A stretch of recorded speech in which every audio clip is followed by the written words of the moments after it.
Okay. So I don't hate this. Again, you've got that Dire Enfeeble for the team tiny, ban. heavily reduces his damage, so you don't need to rely on the Cold Embrace to do so, which is great. Again, the Fiend's Grip to be able to stop the Pango. At that point in time, they didn't have any sort of way to break the Fiend's Grip either, but Rubik now has a bunch of extra spells that they can steal, which is great.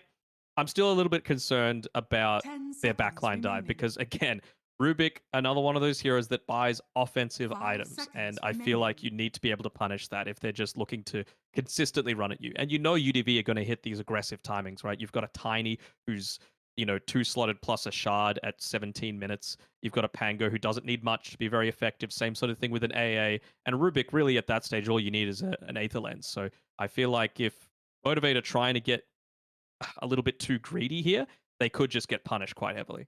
Okay, so what's a non-greedy hero that you can give over to Gacha Boy to kind of make plays early?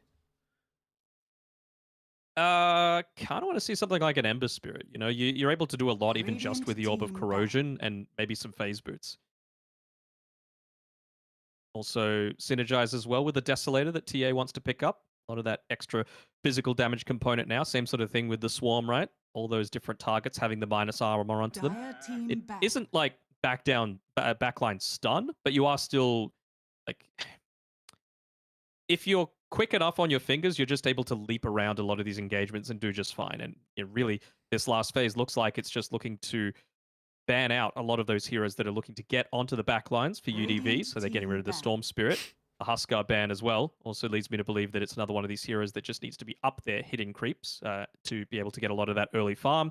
And Motivate.Trust, yeah, you could see there's no Viper, there's no Batrider, there's no Invoker who can take off things like the Flame Guard, or if they went down the Void Spirit route, the Resonant Pulse, and Huskar 10 seconds Hellish to lane remaining. into either of those. So, yeah, I feel like it's really one of those two remaining 5 spirits left seconds for remaining.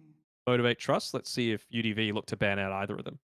Yeah, I'm in agreement as well. I think they need some spirit, or at least the backline jump for me as well. I think you're very single target on Motivate, which is a bit of a concern. So being able to go for the Ember or the Void has that aspect of a little bit of AoE damage too. So that's kind of something I'm looking for Motivate. If they don't even go for those two heroes that we're mentioning, just something that can fulfill that role. Because if you even chuck in, use a Doom, how do you keep Dire someone team forced pick. in the middle of the fight? And we do see that Ember banned out. So I feel like we're leaning to the Potentially the Void. puck as well, right? That's It true, could be a yeah. puck still. So you can. They So what do you. would they flex There's. the tiny to mid if they did that? Radiant team pick. You can even flex the Yeah, go for Pango. it. We've seen the Pango fulfill like a similar role to like the Ember with the Swashbuckle Orb of Corrosion versus the Puck, but not something we have to mention now as the Void Spirits picked up. So I feel like all you just need now is tempo, quap. Monkey Ooh, King. Monkey King. Choose your Okay, hero. so is this a mid monkey or is this a mid tiny? Because both are good lanes. They take advantage of the fact that you don't have a lot of armor on that Void Spirit super early on. Looks like JG is going to be playing the Monkey King into the Void Spirit. I suppose you're able to get a little bit more active super early on. Still should be looking to go into. I was about to say the Orb of Corrosion build, but maybe that'll be Pango that does that. Just an Echo Saber, stuff that can enable you to farm and just keep presence on the map. Good amount of sustain, decent damage, and mana regeneration. So interested to see how this one turns out. I feel like Gacha Boy needs to pop off this game if they're going to look to have any kind of success, because if the laning stage doesn't go incredibly well and you're not able to make space for this TA and Doom, 10 UDV are seconds just going to run remaining. over you really fast. But if you are able to make that space, I feel like 5 you seconds might have the remaining. late game secured. Yeah, it's a question if you can get to that late game though, because Double Doom is always something that's ridiculously scary. That could just take the Pangolier out of the equation. I'm concerned though, because I actually really like this Monkey King pick. I think it gives you an answer to the Fiend script now, which is pretty much one of their only control. I think you lane very well into the Void Spirit, someone who can actually provide vision, get a little bit more active, combined with the Monkey Tiny at an early stage. But the way I look at it is like as soon as Doom is used, you lay down Wukongs and all of a sudden Motivate. It's going to be really difficult to be able to convert on Masteros's ultimate. So if Monkey can get off to a good start, which I think is going to, I'm a bit worried for Motivate with how they can actually convert on ultimate usages from Masteros. Yeah, I think UDV definitely want to be looking to set up around these sorts of choke point areas, right? Because, like you said, Doom gets used on any target other than the Monkey King. You disrupt the Wukongs. If it's get used on the Monkey King, Pango just rolls in and disrupts the fight in that manner. So you just need to be able to run away and use the Wukongs as coverage. And this isn't like a support Monkey King. This is a core Monkey King. So you can't just look to run through it and be like, oh, I'll be fine. It's going to tickle me. No, you're probably going to die within that Wukongs. So I I have a bit more faith in UDV just because I feel like greedy drafts are getting more and more punished these days. C probably number one at looking to punish that. And in recent times, I told you this line would get spammed out. I Yeah. told you they're gonna do it. Yeah, we're still on the screen, so people can't hear it just yet. They'll hear it when we get in the game, though. It's they're Okay, having okay, a little bit of a laugh with this spam. But, for um, sure, for sure. I wonder why they did that. I mean, they don't have any Thai players on their team, and they've got a Thai voice line for UDV. I don't know. They can just use it against Motivate now. That's the main thing. They knew they were going to come up True. against Motivate. It's the X Tactical. factor. Yeah, 100%. We all know the voice lines. That's the real reason why they're in the game. Just to tilt. Nothing else. You were mentioning just before about how Southeast Asia they play incredibly fast Oda, and you're concerned that Motivate just aren't able to match that. We kind of cut you off with the voice lines. No, no, I cut myself off. Okay. But the yeah, I feel like you want to farm as a TA, you want to farm as a Doom. You're very passive heroes. It doesn't really do much of anything. So as long as you could secure this mid lane and prevent Gacha Boy from getting active, which you've got the heroes to do so, then I feel like UDV are probably going to take this one out. All right. So both of us favoring UDV. But so back onto just what you just mentioned about kind of how Southeast Asia, this fast-paced mentality that we're seeing out of them. Are you surprised we're not really getting this in many other regions? Like I'm, time zone's a bit of an issue. I'm trying to watch as many Western European games as I can, but it really seems like in some of the other regions too, they're not replicating what we're getting out of C, and I'm quite surprised because Boom. Of course, they Most would recent land winners, right? most recent land winners. Like you would be taking a page out of their book, and I'm a little bit surprised it's not converting into other regions. Do you feel the same? Mm, The battle begins. it depends on what heroes picked up, right? Because we say that, but also they're not like picking a lot of Medusa, for example, in some of these other regions. They're picking heroes that are a little bit more aggressive. The Tinies at a premium. We see a lot of the Chaos Knight. We're still seeing Kunkka position ones. Heroes that do come online a little bit early. It can come down to just the execution as well, right? Because I have been making time to watch some of those Western European games, and I got to tell you, some of those drafts aren't that fantastic from what I've seen, at least. And, the teams that draft poorly oftentimes get stomped in 20 minutes. It's just been entertaining because the games that I have also seen in Western Europe, it's been 12 minutes in and we only got 5 kills. I'm like, hang on a second. I don't know what's going on. Where are the kills? But they have been able to ramp up the pressure once they find those timings. They're always very solid at recognizing this. But yeah, it was just a bit surprising that the early game was almost felt lackluster. And there are heroes that can kind of do that, right? Like I know in Western Europe they pick up the Enigma quite often, and that's just because you slow down the enemy just by denying that range creep very consistently. So even though you are this late game powerhouse on a support most of the time, your early game isn't suffering because of it, right? Because you still are able to negate a lot of the effectiveness that the enemy team has because you're denying away all that farm. Out of the 3 lanes, what one is kind of going to have more of your attention in our game 1? Probably mid. I mean, I feel like this mid lane is, I don't want to say going to decide the entire game, but it's going to go a long way towards it just to see how JG is able to use this favorable matchup against Gacha Boy to be able to allow you to snowball over the top of Motivate.Trust. Are there any items that you could expect JG to pick up to further his advantage early? Well, I was saying he was going to go into an Orb of Corrosion, and looks like he's just got the Orb of Venom queued up, which I think is fine. Pango's going to go into the Corrosion instead. So I feel like, yeah, just a lot of stuff that helps you trade very effectively. Boots of Speed, Orb of Venom are great. And then beyond that, I think the Echo Saber is going to be just fine. Although I wouldn't even hate an Orchid on JG. I feel like for a lot of these physical damage carries, or even mid laners, it's very effective just because it still gives you a lot of that attack speed, gives you high damage, and provides that mana regen to keep you out on the map. Thanks. Top lane at the moment for UDV. Looking to start off pretty well. Toy and Boombui both brought down to a critical threshold where they have to play this lane relatively safe. So it's giving Rapido and Luzify a good start to top.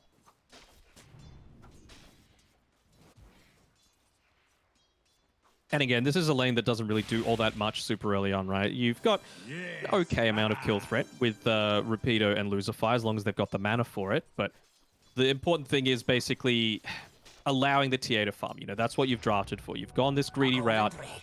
Now you need to make the most of it. So it was very important that Boombui tried to keep a lot of these camps blocked up, either with sentries or himself. Bottom lane, Masteros. He's going to be in trouble. Ken doesn't have the level 3 just yet. So it looks like just a lot of poke damage onto the Doom, who is out of resources. He got a salve on Tigger. It'll be fine. But yeah, just what I was saying before with Boombui, he's been able to get this fantastic camp for renewing the lane equilibrium. The ghost creep is awesome for doing that. Really high damage, so good job on him. And Luzify, he's going to figure it out, but a little bit too late.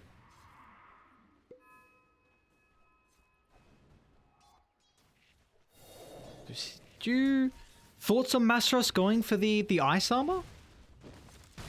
That should help. I think it was just anything. Like, he just wanted a creep that was there, and he was like, oh, okay. Minus armor. Sorry, plus armor. Pretty effective. Even just for trading, right? The attack speed slow. Rock on. Yeah, what is a 5 armor bonus? I guess it's pretty annoying. 25 attack speed slow. Yeah, which is always nice. Especially when this lane's pretty right-click reliant. Tigger is hunting Corries. We got 2 just in the trees.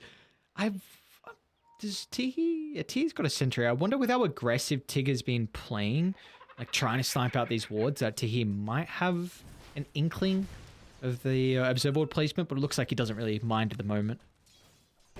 I think he just wants these couriers to get to him and make sure the lane is in a good spot, which it's not quite yet. It's going to start pushing into him a little bit more, but he wants this creep to survive for as long as possible. Unfortunately, it doesn't, and so they're forced to be in a bad spot. So, you know, in an ideal world, he wants to go and drop down an Ice Vortex on that high ground and snipe it with his Sentry Ward, but won't get the luxury to do so. Does seem like all 3 lanes, though, for UDV are off to a flying start. The cause 1, 2, 3 in the last hits, and for a lineup that we're expecting to have a really, really fast early game timing, is this a little bit concerning? It is top pretty lane, concerning. taking a He's lot of probably gonna damage. die here. Refraction's already been burnt off, so it's going to rely on Boombui to step in and offer some protection, and well, the Bane can do just that.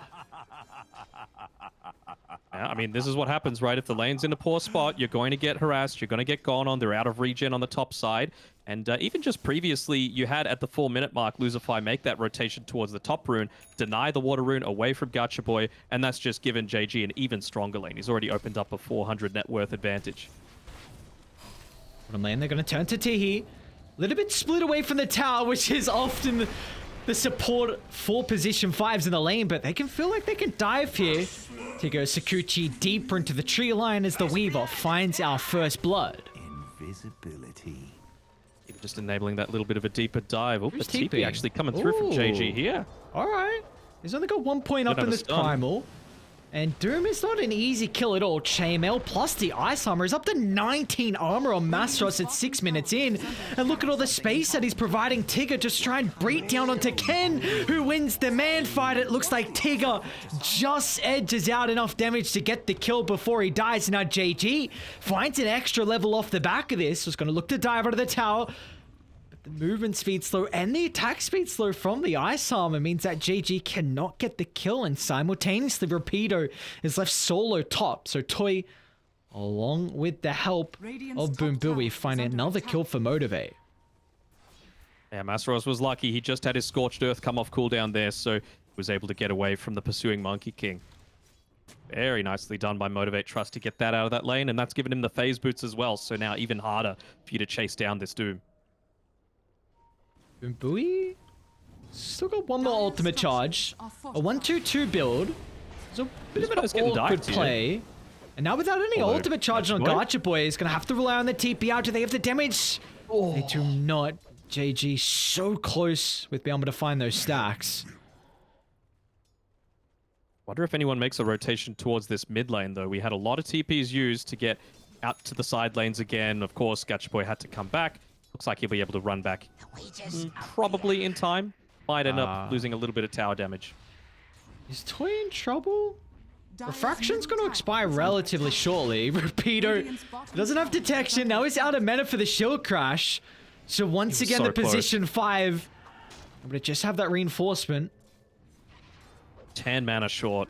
That was ridiculously close there for the Pango. But still, he's kind of doing his role, right? He might not be getting the most in net worth, but he's slowing down the TA a little bit. Toy's still getting a good amount out of this lane. But Pango, you don't need much to have a high level of effectiveness, especially when you've banned out a lot of the big counters outside the Bane. Do you see though for Toy, there's no stacks of the triangle. So bottom lane, we've seen Tigger have to play pretty aggressive, and that has resulted in 2 kills for the Weevil, but hasn't resulted in any way really for Toy to get a mass injection of gold after the lanes dissolve.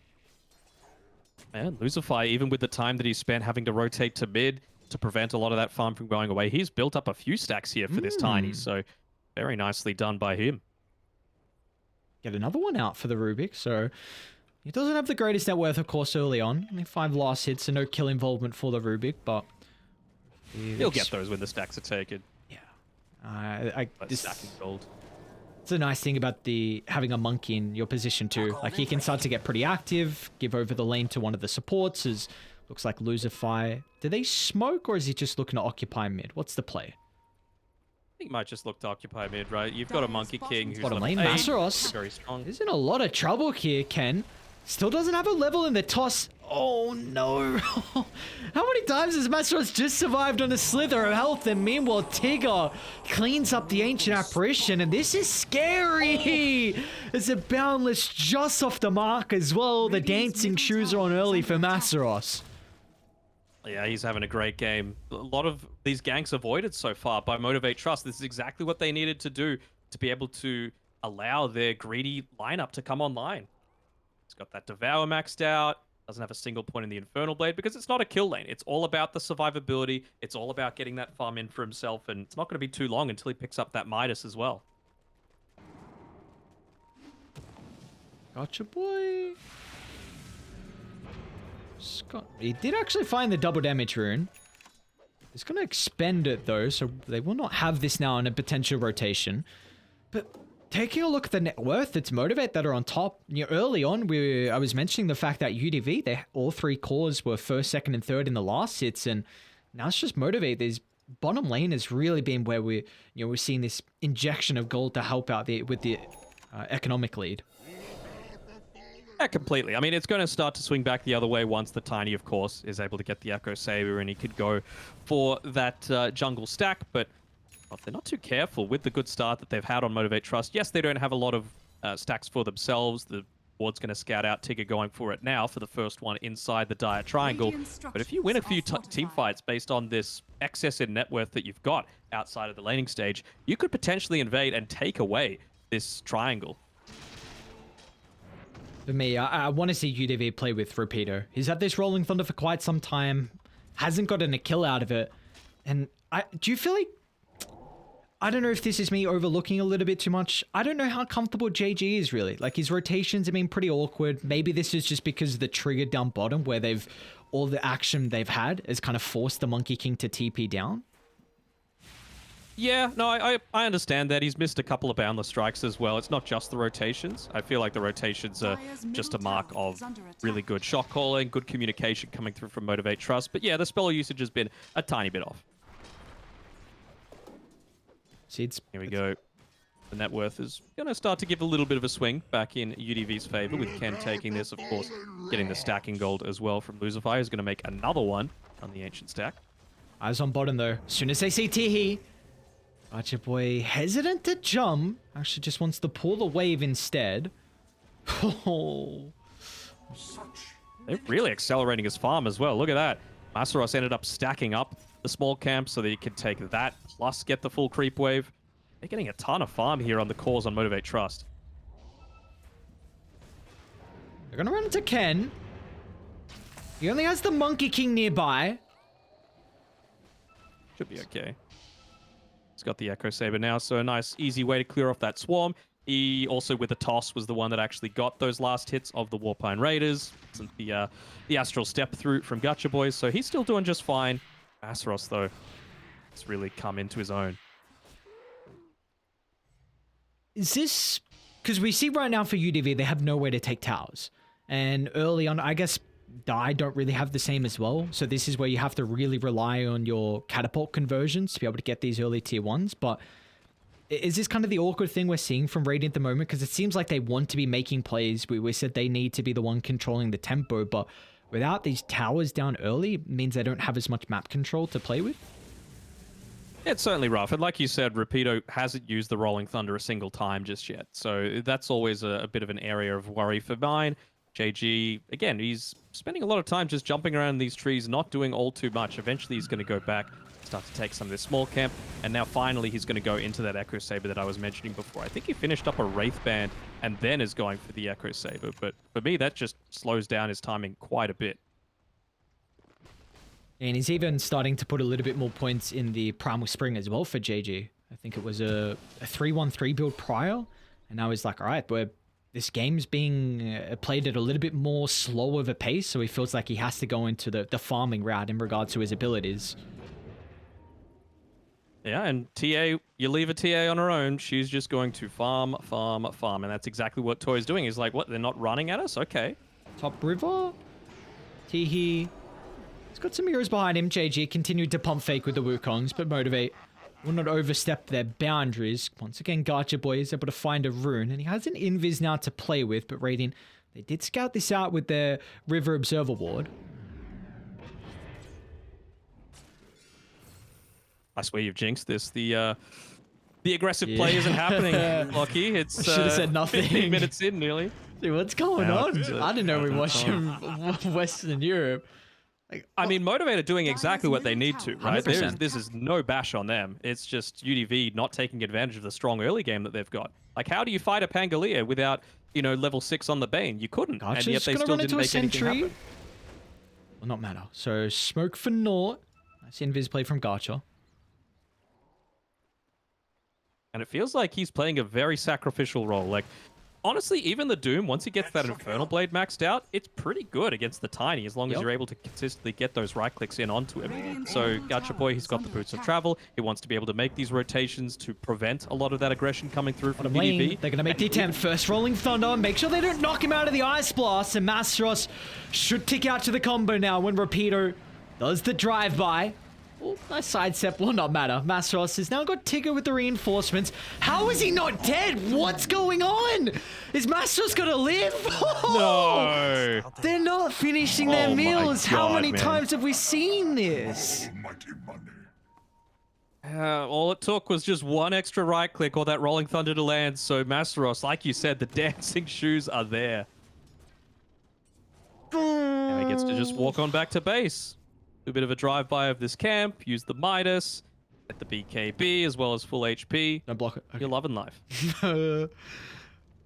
This is so worried. Alright, we're chilling. And like you said before, TA, I mean, I haven't clicked on her in quite some time. Blink Dragonlance, almost Deso.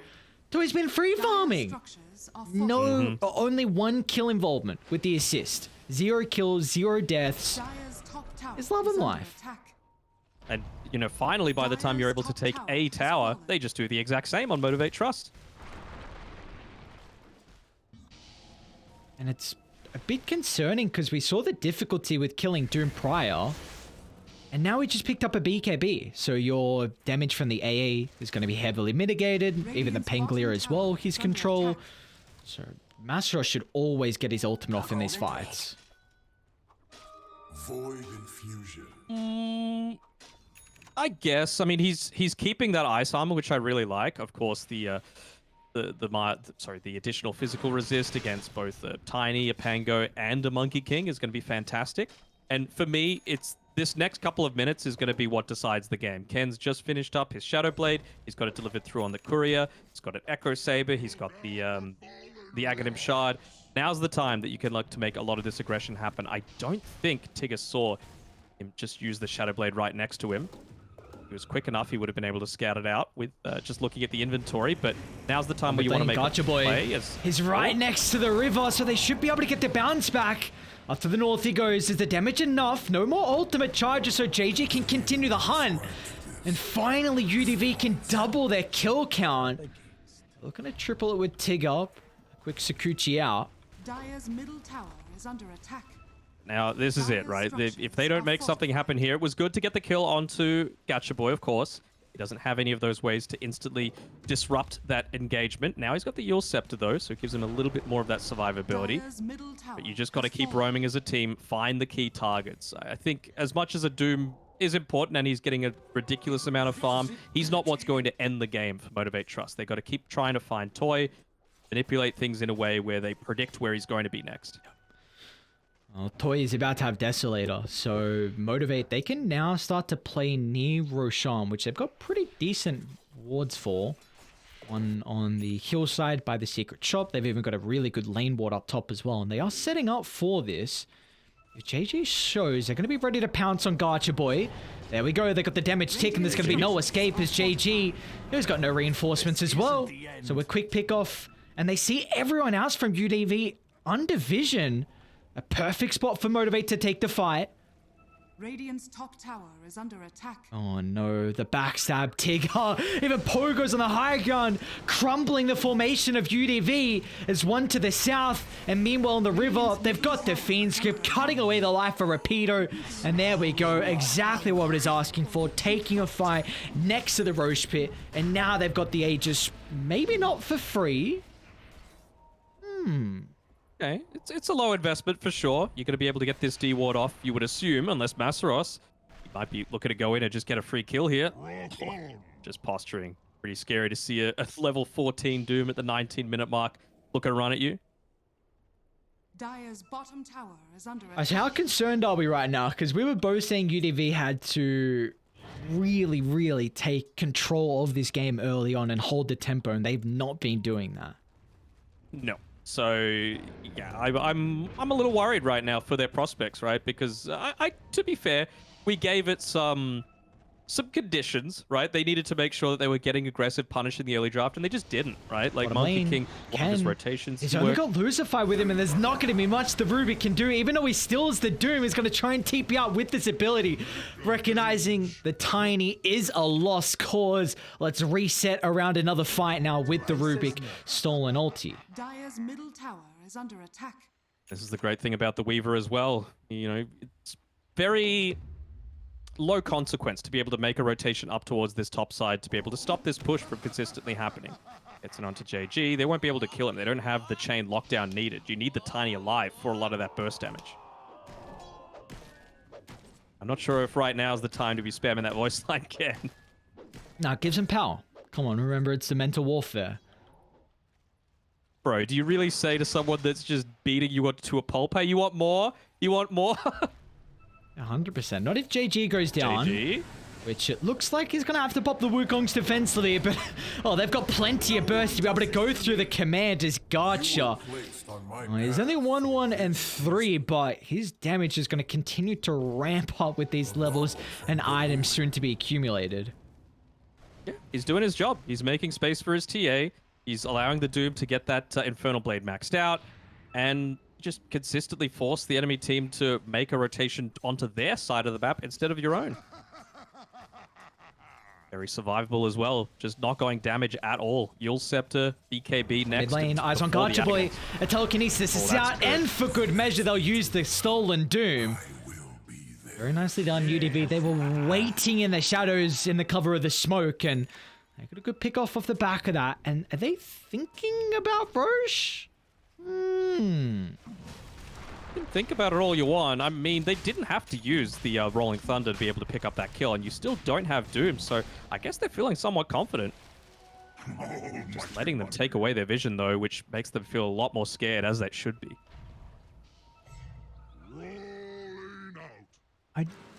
Arcane Rune.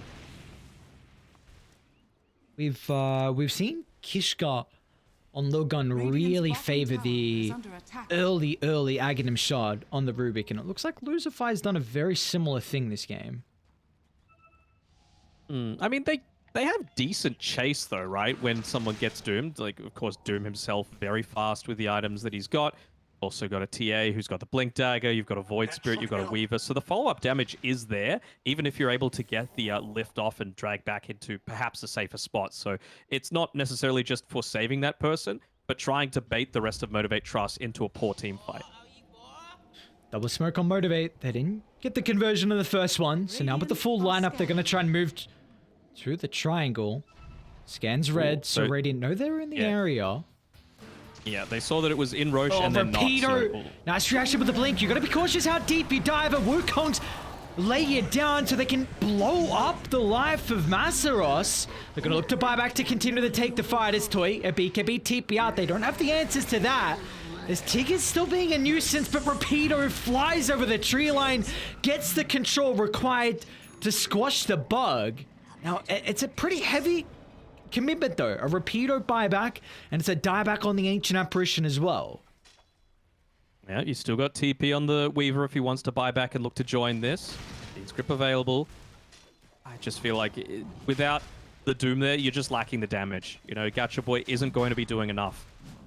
Again, it's no knock on him. I feel like he's been playing this game pretty damn well. The times that he's died has been like instant lockdown onto him.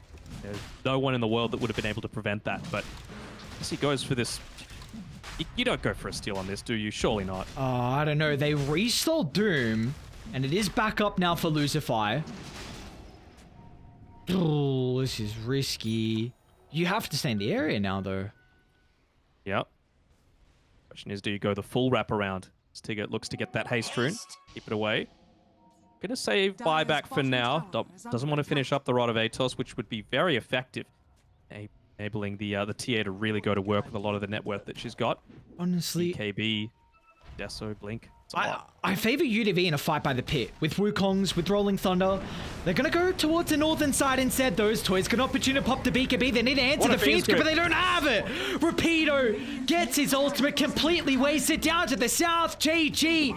He's caught out as well in the river, and they're not done. Running rampant, but hold on. Lucify. Nice stolen Fiend's Grip is able to get back, finding some way to rectify the start of the fight. But Ken, he's got nowhere to TP out. With the BKB on cooldown, the rest of Motivate can just overwhelm UDV under their tier 1 tower. As now the cherry on top will be the first Aegis. I'm going to need to watch that clip when it goes live on the stream, because I'm pretty sure the Rubik lifted the Tiny as he was TPing away. So it actually interrupted it and Tiny dies. Radiant's top tower is under Shaman has fallen. So this the reverse of a Tiny Airlines? What do you call that? I don't know. I was trying to set that fight up by saying I really think UDV, even though they were down 7,000 at the start of the Roche fight, I thought if they took a fight in the pit, that they would be favored. I think you have Wukongs. I think you have Rolling Thunder. Doom was stolen. You had Monkey for Vision. Yeah, I'm really surprised they took a fight where you know Motivate will be playing on their higher ground. You know more than likely they'd have a ward set up. So, yeah, I'm surprised they tried to take that route. Yeah, for sure. A little bit of an odd choice, but it's the reality. Like I was saying before, Motivate.Trust, they are 0-2, but the teams that they've lost to are low. Just looking to take the double damage away, it seems. On Rapido, has to be very careful for his positioning because Fiend's Grip's only about 7 seconds away. But yeah, it's not like they've lost to, you know, the bottom of the barrel teams. The teams that they've lost to are undefeated in the DPC so far. We're seeing Motivate. It's really the first game that they've had a firm grasp of a lead though. So 14,000. Got Aegis for another 3 minutes 40, and they're starting to beat onto the tier 2 tower.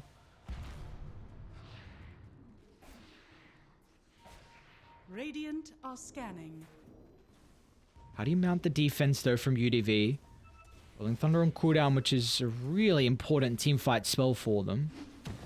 I mean, with how farmed he is, it just feels like even if you were to kill him once, you're not going to kill him a second time as, well, Asteros is looking to maybe get a bit of action happening on the top side, but just to back up a little bit.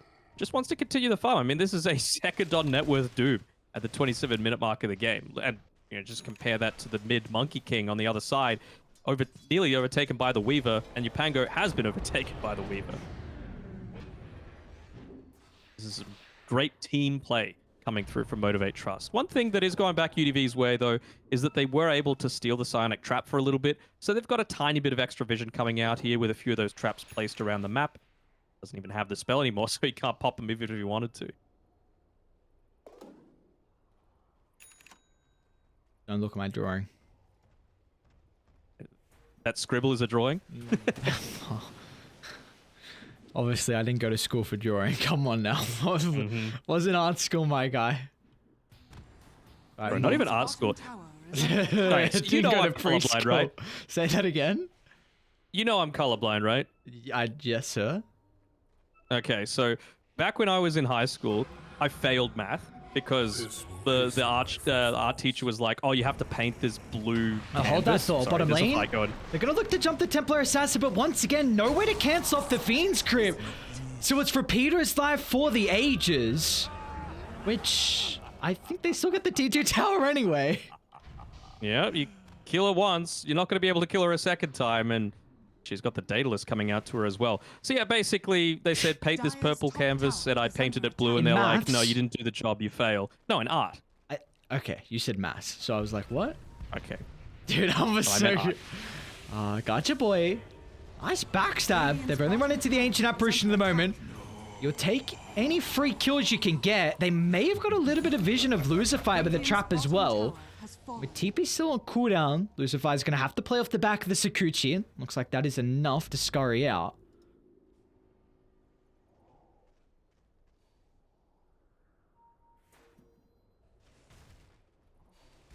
Our teachers can be mean, can't they?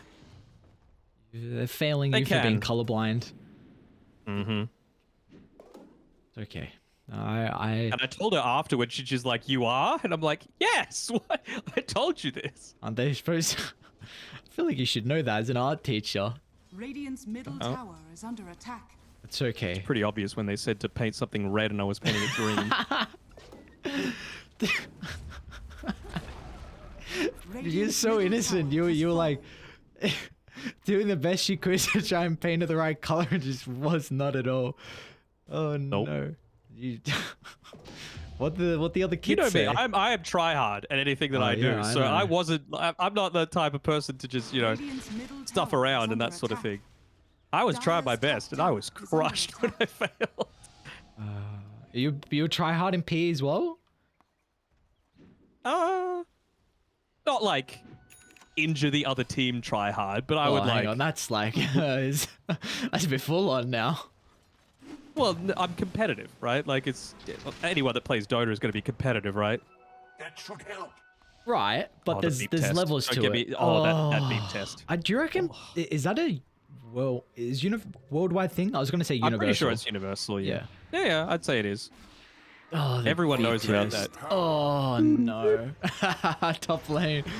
Lucify should be a quick and easy pickoff. They were trying to smoke his 4 on UDV, with Lucify setting themselves up the waves to kind of make a play, which they may run into Mastros if they keep going down to the south, or maybe Tigger instead. And what's the bigger target? It's definitely going to be the Doom. He's got BKB and Shiva. It's not the easiest person to kill off, but the Ice Blast lands before the BKB. And meanwhile, off to the side, Toy just 2 hits Tihi. And all of a sudden, the initiation completely thwarted as the side of Motivate have shown up, and well, they've done so in quick succession. Tower is under attack. They're on top of the Pangolier. Tigger should be able to finish the job with the Doom expiring. Now in the lane, Ken is in trouble. A BKB will not protect you for the physical damage, as JG has to hide on his singular tree. Gotcha off the mark, but they will not be off the mark of taking objectives afterwards. This is very close to caller territory coming through. That Chinese JG. dead for 70 seconds. No, They not find it? like this. Yeah, the goddamn traps are so Radiant stupid. structures are fortified. Oh, level 25 on TA. You give Motivate.Trust that hyper carry, whether it be the Tiny, the TA, the Medusa. This is the sort of thing that they can do to you. Radiant's bottom tower has fallen. Good luck. No Wukongs. No Pango ulti as well. Gonna have to get some crazy steals on Lucifer to turn this one around. Are under attack. And you're going to be down the Ancient Apparition as well for the defense.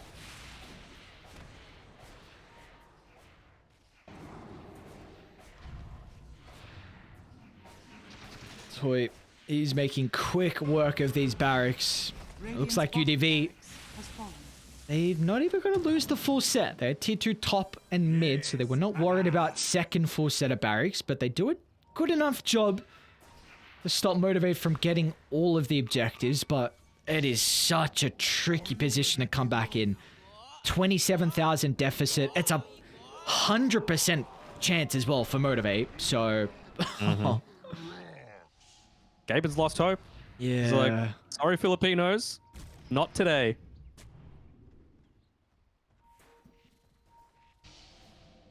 Is their map completely dark now? Yeah. Other than that one TA trap that's still left at the bottom rune, their map is completely gone on UDV.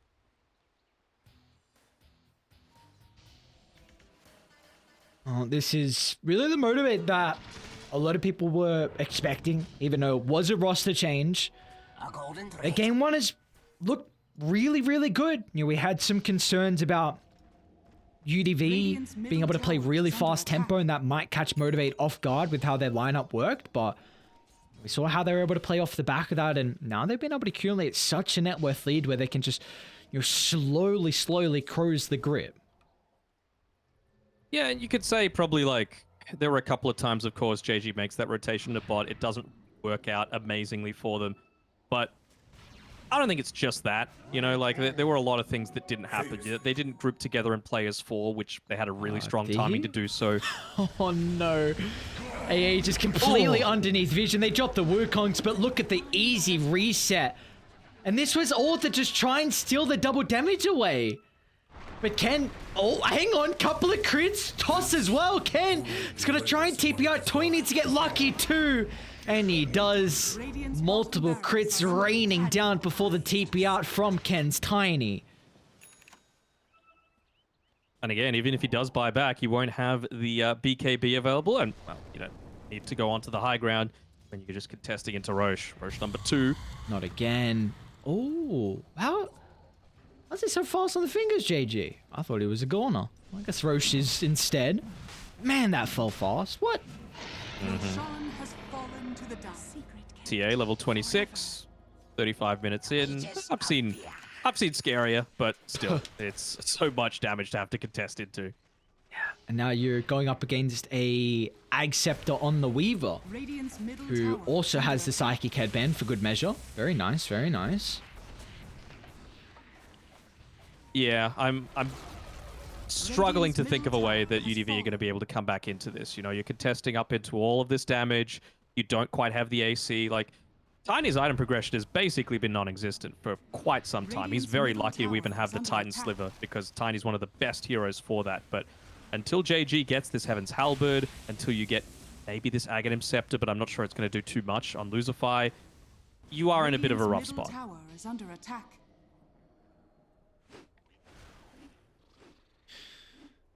Yeah, it's... Oh, man, you're right. Okay, so I'm just looking at the monkey, because he had this Halberd queued up for quite some time. But, of course, went for another item afterwards. But it's... The fact that this was a second item Halberd that he was wanting, and he was in a position where he had to go BKB, and you're mentioning now that he's still going for it, it's like, oh yeah, it's a great way just to showcase how bad of a game it is right now. It feels like it's the sort of scenario where if Monkey King dies, I don't think him having buyback is going to influence too much of anything, because he'll probably have like panic BKB'd at the time. I think you just got to try and all in onto this, have level 20, have your Heaven's Halberd available, and try and win the fight from that. Let's see the toss play. Ken, really nicely done. They're going to break the formation. First Live taken care of. He's got the BKB for the next round, but the Doom's been wasted as well. It has been stolen. Mastros instantly, nice target prioritization from the Doom. Getting on top of the Rubik, that still gets the ultimate out before he dies. So they're going to try and use this to the best of their possibility, but now you're playing outside the base and away from your Wukongs as Ken. Diving deep, BKB, Refractions Burn has got another round available, the chain control. Oh, Tigger. Tigger, what a time lapse. And now they can go back in if they want to. They've expended Asteros has refresher. everything. Oh, that's a lot of stuff used. I mean, it was only the one buyback, though, from UDV, though, so it's not the worst. They were able to still Radiant's get out of top that tower with is under attack. not too much damage, at least to their base and their objectives. So, nicely done. Means JG is able to pick up that Heaven's Halberd as well. So, a nice little win for him. Enable those consistent fights.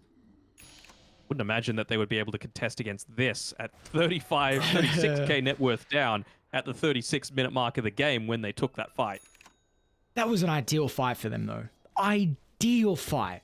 You toss the TA further inside the base to really break the formation where Bane's sitting on the back line to either counter-initiate with Nightmare or Fiends grip the Rolling Thunder. Weaver's doing the same with Time-Lapse. Mastros is waiting for someone to heavily commit to Doom. So you break that formation, then UDV also steal the Doom, and the first YouTube from Mastros was wasted, but they weren't able to convert. As Motivate, they just reset away from the Wukong, so Bottom barracks are that- under attack. I'm impressed though how they could craft the fight. Let's see if they can do it again though. Radiant's bottom barracks. Are they walking around under vision? Not quite yet. Chaboy use the invisibility, but actually looks to use all of the bottle sips just to make sure he's good and ready to fight. But you can see the retreat back to where they've got vision. Observer Ward in the mid lane is really the only respite that they've got for any kind of information as to how Motivate.Trust are looking to move. And it's actually, yeah, that's the first neutral item that they were able to get for tier 4s on UDV's side. And it's very important that they do so, both for teamfight effectiveness as well as Lucifer, just having that 200 extra gold needed for his Aghanim Scepter. He bought back, so you gotta just farm this. Oh no, you don't want to get found out. Good use of the lift. Ken? No, not the acidic cap! Oh, need every item you can get. Every item. Oh, come on. This would be a nice kill. Oh, can he see the courier? Oh, he can't. Oh, the overwhelming blink recipe. Didn't have the Reaver at the time, but still would have been big, and Asteros very close to being able to hit to level 25. Gonna provide him an Oh. extra little bonus. Oh, I'm yet What to are we going see Rubik Ags. I wish I got to see it when a team wasn't down 39,000 gold and 0% chance in regards to Daddy Gaben, but Lucifer is, like you said, still on some exceptional abilities. Let's see if he can continue that. Let him lean. Aeon's forced out for Rapido. I feel like you got to buy something on this Tiny. He's holding on to 4,500 gold, and he's still got a magic wand. You know what it is. You know the time. Come on. Shouldn't even have to ask the question. What do you do, Danog? You're down. You have no win condition right now. You got to do it. The Aeon Disc isn't horrible, though. Sorry, not the Aeon Disc. The Assault Cuirass isn't horrible. You want to be able to stand and fight with a Monkey King inside of a Wukong's and just try and ban mode against a TA. Because it is very possible if you've got all of that minus armor and the additional armor for yourself. I feel like if they rapier, you're just going to run away. Yeah, alright. Understandable. Don't go for this JG. Not.